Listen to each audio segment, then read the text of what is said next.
ça a commencé en 2003. Je me suis intéressé à une bactérie qu'on connaît depuis 1956. Cette bactérie a été découverte comme contaminante des boîtes de conserve, de viande en conserve aux États-Unis, qu'on stérilisait après la fermeture. Oui. On les stérilisait par irradiation gamma, irradiation ionisante, à une dose qui, en principe, tue. Pourtant, de temps en temps, on trouvait les contaminants, les bactéries, les colonies de couleur orange qui ne doivent pas se trouver là. Et donc, les chercheurs ont pris cette colonie bactérienne, ils se sont cultivés en laboratoire, puis ils ont irradié, cette fois-ci, la pure culture de bactéries. Et finalement, bon, les chercheurs ont montré que la bactérie est terriblement endommagée, que son matériel génétique, l'ADN, ces molécules sont cassées en centaines de morceaux, et d'une façon magique, 3-4 heures plus tard, si on analyse l'ADN, le gène, ils s'étaient reconstitués à partir de centaines de morceaux, apparemment dans le bon ordre, apparemment sans perdre du texte génétique qui a été massacré au niveau moléculaire par les radiations gamma. Par rapport à toute autre espèce qu'on a connue, bactérienne ou autre, elle est capable de réparer son matériel génétique, de remettre ce texte génétique cassé en centaines de morceaux, de le remettre en bon ordre physiquement, de le reconstituer. C'est une sorte de résurrection. Personne ne pouvait deviner le secret par quel mécanisme cette bactérie fait cet formidable travail de reconstituer un génome tellement massacré. Et puis je me suis dit, voilà, j'aime beaucoup de dessiner les choses, dessiner le morceau d'ADN, et puis j'ai pu imaginer un mécanisme de cette réparation d'ADN tellement extraordinaire. Et puis je me suis dit, ben, pourquoi pas nous, on va essayer.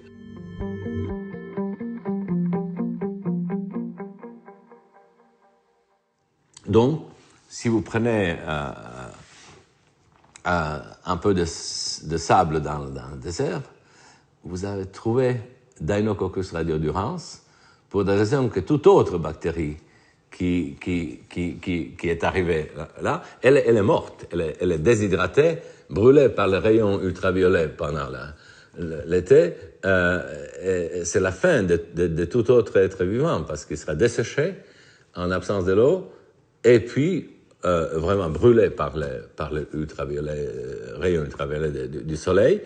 Et c'est là où c'est facile de trouver cette bactérie, parce que, étant donné que toute autre bactérie espèce est morte, on trouve cette bactérie-là pas vivante. Elle est desséchée, elle métabolise pas, elle est à l'état de la mort clinique. Mais elle conserve la capacité à ressusciter. Alors, si vous le mettez dans l'eau, elle va se réhydrater et elle va redémarrer la vie comme si rien n'était.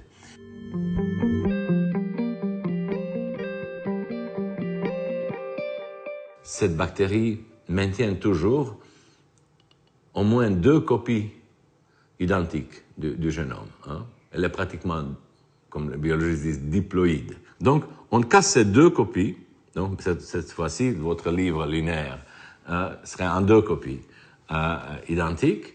Et quelqu'un, un enfant avec le ciseau, le casse au hasard, hein, et mélange les 2. Maintenant, on en a le mélange des fragments qui ne sont pas coupés au même endroit. Ça, c'est très important. Et donc, le mécanisme marche par chevauchement. Un fragment où la séquence dans l'ADN est A, B, C, D, il va trouver le fragment d'autres copies, mais qui commence à D, E, F. Ils vont se chevaucher sur D, et c'est là où le montage, comme le montage de film, le montage va se faire, et à partir des 2 copies, on va faire au moins une copie complète. Et ça suffit. Et nous avons maintenant pu identifier même les enzymes, les molécules qui travaillent, les protéines de réparation, comment ils font ça, comment on reconnaît le chevauchement. Hein, et comment on fait la soudure, comment on coupe et on relie, comment on fait le mosaïque des deux copies qui est complet.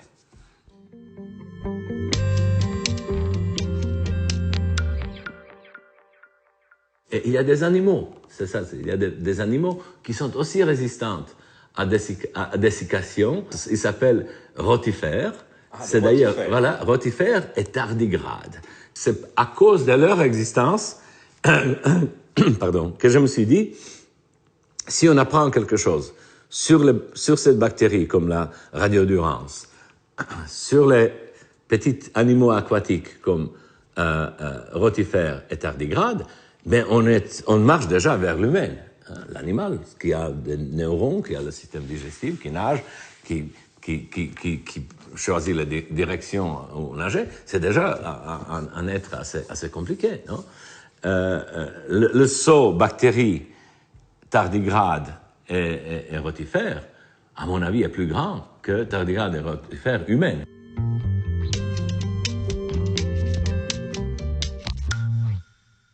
Et on a trouvé qu'il y a une caractéristique commune de la bactérie Deinococcus radiodurans et les rotifères comme animal qui les rend, il y a une propriété commune moléculaire qui les rend si robustes.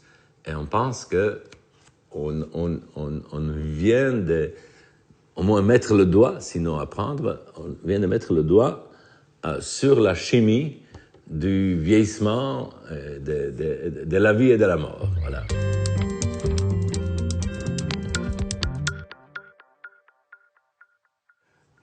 Pour synthétiser les protéines, donc le fonctionnement cellulaire est assuré par les protéines. C'est eux qui font tout le boulot. Même maintenant, notre conversation, hein, ce qui se passe dans notre cerveau, en se regardant, en écoutant et en réfléchissant, tout ça c'est une chimie, une biochimie, et c'est fait par les protéines. Et les gènes sont importants, l'ADN est important seulement parce qu'elles déterminent la synthèse, la structure et la synthèse des protéines. Mais les protéines font le travail. Inclut le travail à réparer les gènes, qui sont les maîtres, le banque de données pour chaque être vivant. Donc, c'est les protéines qui sont disons, les médecins, les mécaniciens, si on veut, de tous les dégâts que subissent les molécules d'ADN.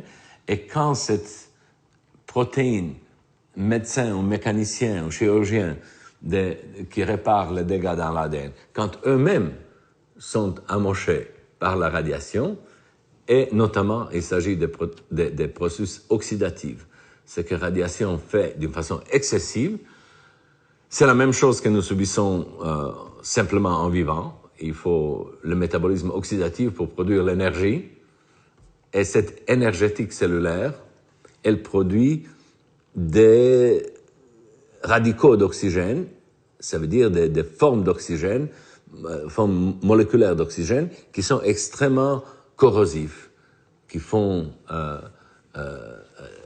oxyder le fer, mais qui font oxyder les graisses, les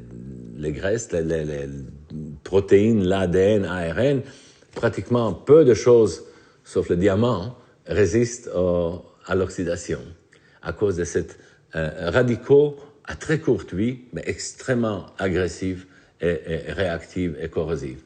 Et donc, ce qu'on a, pour en revenir à ce qu'on vient de découvrir, qu'on n'a pas encore même publié, c'est que cette bactérie et les animaux et les rotifères, on a trouvé le même résultat pour les deux, qu'elle s'arrange d'une façon à protéger les protéines contre ces dégâts oxydatifs produits en grande quantité pendant cette radiation ionisante qu'on fait à l'Institut Curie.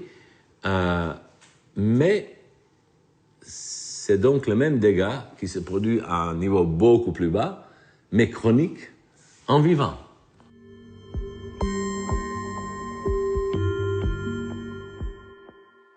Les gens ont mesuré cette carbonylation, on dit chimiquement, des protéines. Et puis, on a trouvé des données sur la corrélation entre le niveau de protéines oxydées dans les cellules humaines et l'âge de l'humaine.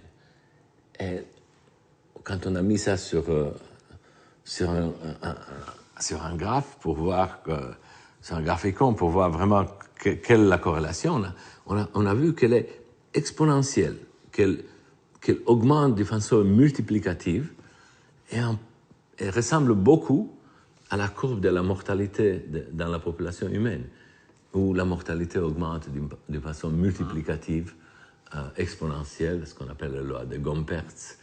Et puis on s'est dit, peut-être c'est le signe de la corrélation des niveaux d'oxydation des protéines, donc des dégâts, des lésions, des dommages chimiques aux protéines, et le fonctionnement cellulaire et le fonctionnement d'organismes, ce qu'on appelle le vieillissement.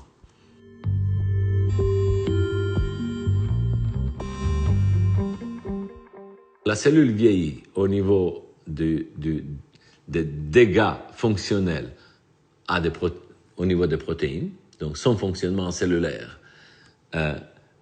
dégénère avec le temps à cause des dégâts qui s'accumulent.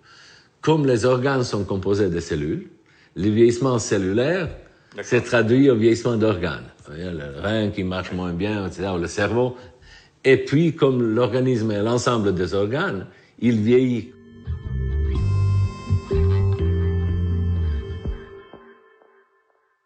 Toutes les cellules contiennent ce genre de molécules. Ça s'appelle le glutathione, le cystéine.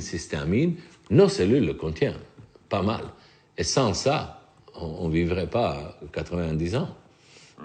Donc, seulement, on n'a pas assez ou on n'en a pas les plus efficaces. Les plus efficaces, apparemment, ont le Deinococcus et les rotifères. Et donc, il suffit de les identifier et de les voler. Voilà. Il s'agit d'un vol moléculaire, de shipper à quelqu'un que nous n'avons pas assez, ou pas assez bon, de shipper ce protecteur.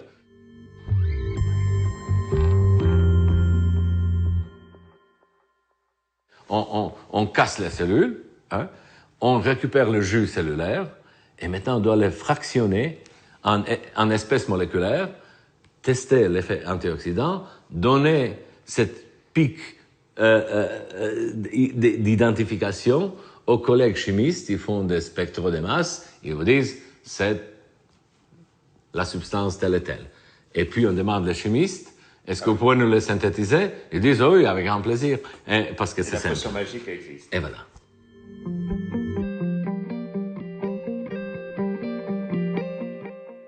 Si on doublait ou triplait la longévité, on a l'impression que l'autre sont éternels, car tellement au-delà de moi, voilà, de moi qui est mort. Okay?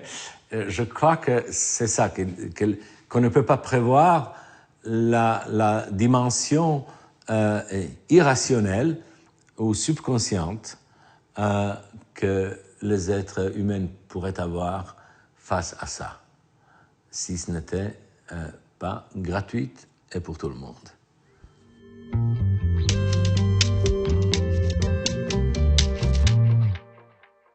L'obstacle, c'est les limites des ressources. Et c'est difficile d'imaginer maintenant comment contourner, d'imaginer 100 milliards des hommes et des femmes sur la Terre sans qu'ils commencent à s'entretuer pour l'espace, pour l'eau, pour l'air. C'est inimaginable. C'est pas possible. C'est difficile. Vraiment, pour moi, je suis peut-être très limité, mais je ne peux pas imaginer comment ça peut continuer. Et une des solutions, c'est de prolonger la vie pleine, en pleine activité physique et mentale, mais non reproductive.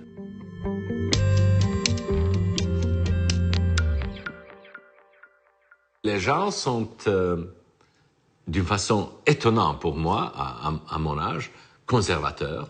Ils ont peur d'innovation, de chaque innovation, et on espère que c'est un mot français, que c'est pas généralisé, mais moi j'étais choqué que les gens de 40 ans, ils veulent pas 30 ans, appréhender la ils veulent pas, ils ont peur de chaque innovation. Et je leur ai demandé, mais imaginez-vous si nos ancêtres étaient aussi conservateurs que vous, ils auraient d'abord continué à interdire la section du corps humain, la chirurgie n'existait pas, vous serez mort d'un petit appendicite. Si les gens ne voient pas que nous avons le devoir d'écrire une tradition pour les générations futures.